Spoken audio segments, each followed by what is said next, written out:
Alright guys, it is now 10:30 p.m. and I'm still up. I'm supposed to sleep. Never happened.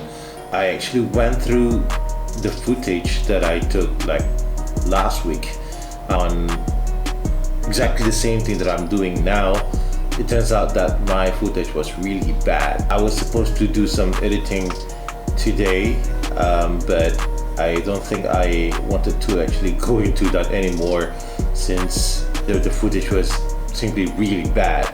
And I thought let's just do a very quick one instead. The intention of the previous video was actually to show what I've done on my Nemesiz conversion kit for the Sakura D4 before I actually upgrade it, but before I start to change the layout to the next one.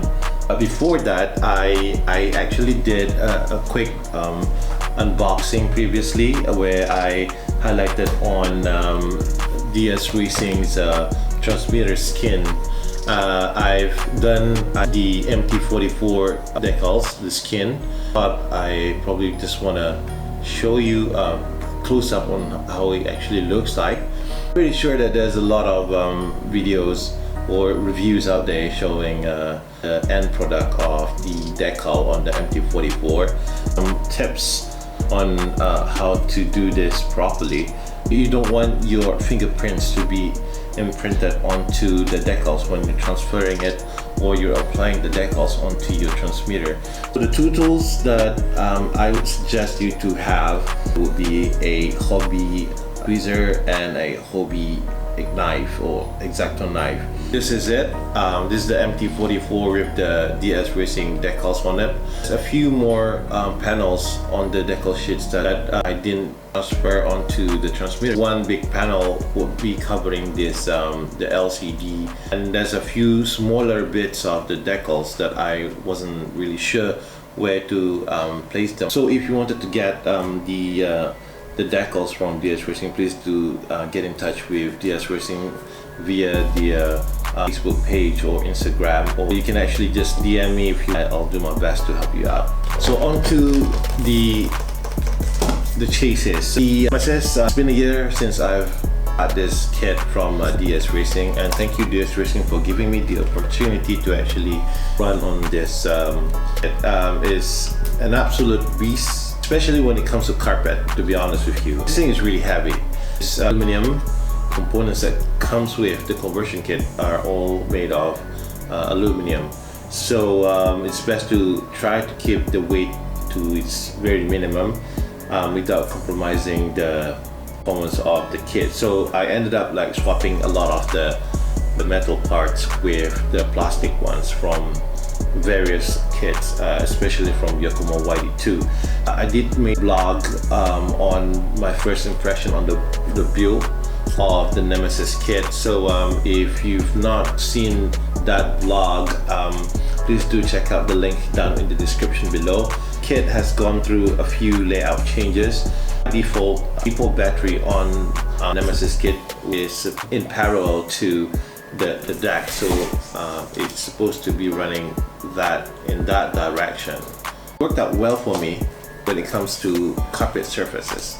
I tend to lose out when it comes to very slippery surfaces like tiles or concrete. That's the reason why I've gone through a lot of layout changes. So I did a little bit of mod battery. Instead of parallel to the chassis, I had it like perpendicular, placed a little bit higher.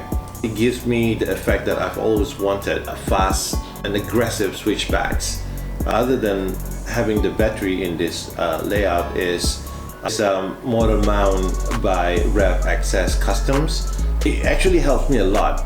Instead of having the motor in the stock position, I can have it on a higher position. This actually opens up a lot of opportunity for me to maximize the final drive ratio by swapping a bigger pinion or spur onto my chassis, and it helped a lot. Another important aspect that I've looked into when it comes to achieving the speed for the Nemesiz is the final draft ratio, as I mentioned earlier on.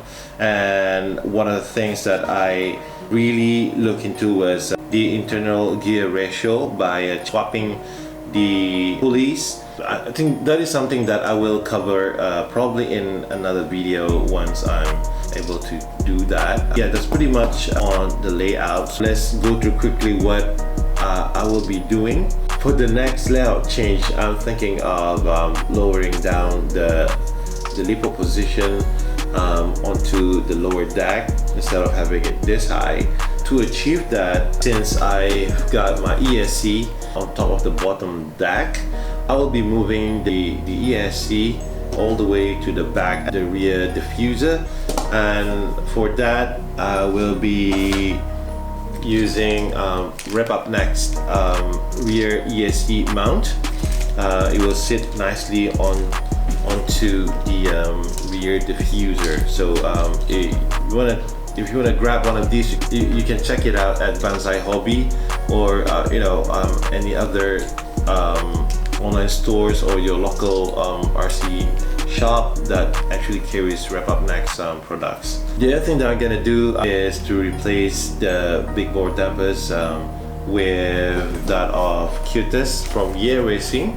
These are big bore dampers as well, but the cool thing about this is that it has a system by which you can quickly tune the effect of the piston, change the stiffness of the shocks without dismantling the shock body.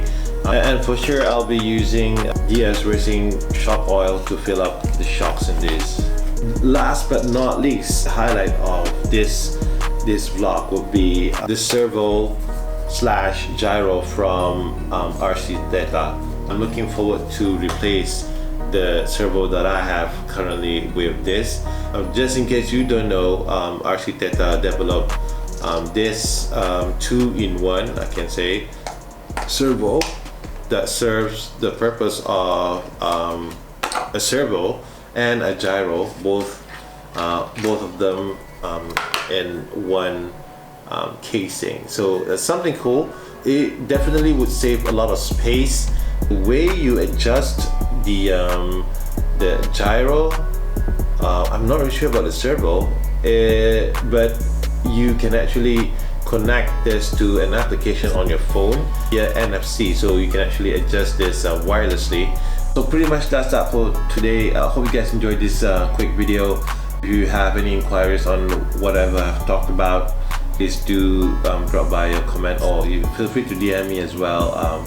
If you need any leads on how to get these items, I can actually share with you guys how to get them, or just follow the links that I had in the description below. And do smash the like button if you really like this video, and subscribe to my channel if you've not, and make sure you check out my other social media platforms, my Facebook, my Instagram, on the latest content or the latest update that I have on the Nemesiz kit. Pretty much that's it, and hope to see you in the next.